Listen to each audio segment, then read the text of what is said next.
Of course, like my parents are not like they're not really like as racist, I would say. Like, but then they like low key just tell me saying that like, oh, like, why don't you just date a Filipino guy, a Filipino Christian guy?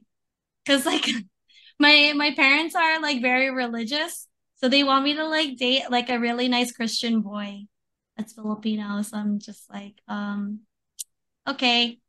And it's because, faithful to God.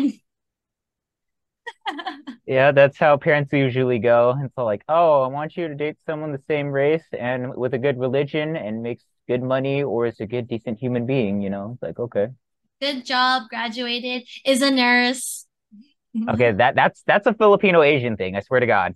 Like, oh, are they a nurse? Can they take care of you? Can she cook? Like my parents badger that to me all the time, and my grandmother. And I'm all like, Yeah. I mean, yeah. otherwise, I mean, like they would pester like me too, saying like, yeah, be a nurse. Oh, they want you to be a Benefits are nurse. there. Yeah, they want me to be a nurse, or Uh, they want like someone I married to be a nurse or a doctor, hmm. all those expectations. But so far I haven't really met any of those guys yet. Oh, so you are searching for those rich doctor surgeons slash male nurses. At the moment, no, because like I'm in a relationship. I'm in a happy relationship. Oh, it's adorable. How long have you been in this relationship for? Like since April. So I think that's like about 3 to 4 months now. Or 4 months. 4 months. Oh, that's sweet. Hmm. Congrats, and hopefully this goes pretty well because we're in a new age where this generation doesn't appreciate actual serious dating. It's very casual, per se. The that's what I keep hearing a lot too, that casual dating like is such a thing for our generation.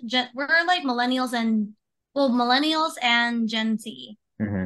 is like not really into wanting to yeah, like what you mentioned, not into into casual dating rather than long-term relationships. Oh, it's just yeah, those are pretty rare. Yeah, It's kind of no, sad. you think so? It's sad because like no one doesn't know how to maintain like a long-term relationship. The longest relationship I've been in was like 2 years. So I mean, knowing for my first time like being in a 2 year long relationship like that, I thought that was pretty long, but judging like how my other friends like had like 6 year or 5 year relationships is nothing compared to like how long they had their relationships. So Most I'm just like, yeah, 2 years is I guess that's like nothing. most definitely. Like a lot of people nowadays our age, whether you're early 20s, late teens, or even in your 30s, don't even have a 1 year relationship. That's what I was like thinking that like sometimes or actually I just hearing from friends or friends of friends that their relationships don't even last longer than like 3 to 4 months and then they just break up and stuff. Oh. And that's been happening quite frequently. This is the modern day age. Things are changing. We're not back in World War II where the life expectancy is less than what we have right now because we can live for up to 80 to 100 years and we have more choices compared back then. I would think so too. And then I guess, well, I mean, now people nowadays don't, or at least our generation, think, having families is kind of like a little too expensive because, everything's just this economy in California is just like too expensive. Maybe California, I'm referring California because freaking California's like prices are like skyrocketing like crazy. Chuku, we talked about so much between the cosplay community, so much about dating and dynamics between regular convention goers and the cosplay professional scene, whether you're working a booth or you're just a cosplayer attending. Unofficially, if you're a cosplayer attending an anime convention, you're kind of like part of it per se because you're one of the main attractions to the convention. I mean, I want to. I want to be the main attraction, but I mean, what can you say? There's like a lot of other cosplayers out there and competition. Yeah, So of course they gotta get their spotlight too. yeah, for sure. Yo, there's so much spotlight going on, especially at Northern California conventions. You got this. girl group. They're called ABGs going on. Anime is predominantly Asian for so because it's in San Jose, so you're gonna get a lot of Asian people like ABGs. So what's going on there? What's an ABG? Dang. A Yeah. girl group. Hmm. Yeah, you see them pulling up, they coming through, and it's like, oh, who is that? Why does she have highlights? Why is it like they wear like these black dresses? It's like, oh, it's like they got that style going on, you know. Explain to me what this trend is.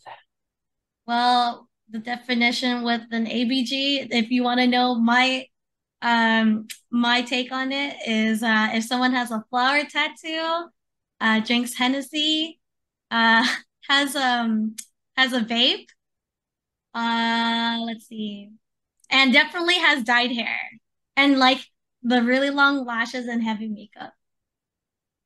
Yeah, you see that a lot with these Asian women, aging age range from 18 to like 29 to 40. It's crazy. I see this a lot, not just in anime conventions because I'm a photographer and it's like, oh, they look so similar. Why do they look like that? And I mean, out here in SoCal, I mean, there's also like a lot of ABGs out here too. There's more, I mean, there's like a community just like there is back in San Jose too. So it's just like it's almost like a whole different crowd out here too. Oh, Same for thing, sure. same flower tattoos, stuff, For doing their real. vapes. Yeah, Drinking, vaping, partying. Sometimes you see them at anime conventions because of that, because you know there's a party scene out there. there is because like I mean they're really not gonna lie, like ABGs are pretty hot, and ABBs they're pretty cute too. And so Oh, I damn. mean with ABGs, like I always love their lashes.